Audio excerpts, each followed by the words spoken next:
నా బర్త్డే సందర్భంగా ఏడుకొండల వాడిని వెంకటేశ్వర స్వామిని ప్రతి సంవత్సరం కూడా దర్శనం చేసుకున్నా. ఈసారి కూడా దర్శనం చేసుకున్నా.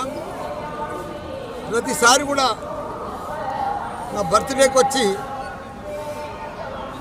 నేను ఏది మొక్కినా నాకు ఆ భగవంతుడు కూడా అందిస్తున్నాడు. లాస్ట్ టైం బర్త్డే నాడు వచ్చిపోయినా నాకు యూనివర్సిటీలు కావాలని చెప్పిన భగవంతుడు పెద్దగా 3 డీమ్డ్ యూనివర్సిటీలు ఇచ్చి దేశంలోనే ఫస్ట్ టైం 3 డీమ్డ్ యూనివర్సిటీలు రన్ చేస్తున్నా నేను ఒక్కడిని హైదరాబాద్. ఒక 50,000 మంది స్టూడెంట్స్ తోటి, ఒక 10,000 మంది టీచర్స్ తోటి. అదే మాదిరిగా రాజకీయంలో కూడా గత 84 సంది వస్తున్నా. నేను ఎంపీ కావాలనుకున్నా. నేను అనుకోలే కూడా, దేవునికి మొక్కలే కూడా, కానీ ఎంపీ చేసాడు భగవంతుడు. మినిస్టర్ కూడా చేసేసాడు. మళ్ళీ ఇప్పుడు ఎమ్మెల్యే కూడా చేసాడు.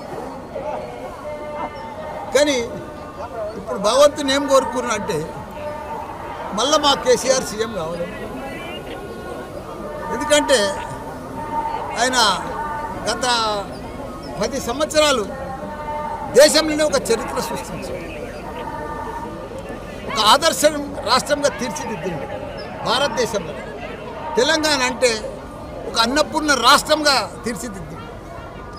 ప్రతి దాంట్లో కూడా 12,769 గ్రామాలు ఉంటాయి తెలంగాణలో. ప్రతి గ్రామానికి డంపింగ్ యార్డు, గ్రేవ్ యార్డు, తాగునీరు, సాగునీరు, 24 గంటల కరెంటు.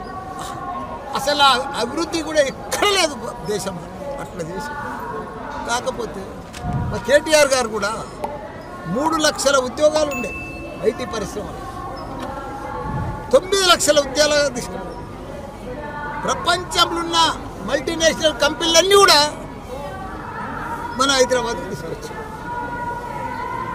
ఒకనాడు ఐటీ అంటే బెంగళూరు ఉండే, దాన్ని కూడా బీట్ చేసే పరిస్థితికి తీసుకొచ్చారు. రియల్ ఎస్టేట్ అయితే ఇండియాలోనే నెంబర్ 1 ఉండే. అలాంటిది ఇప్పుడు చూస్తే అంత ఆగమాగము. రియల్ ఎస్టేట్ లేదు, ఎక్కడ కూడా పరిస్థితి బాగలేదు. ఒకనాడు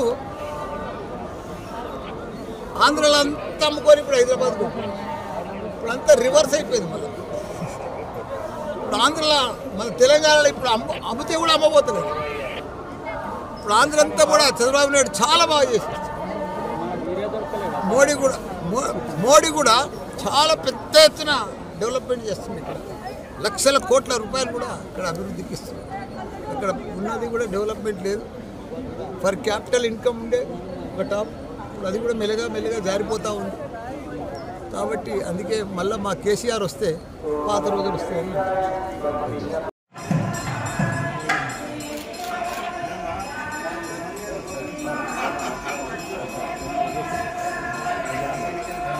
సార్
Side there, oh.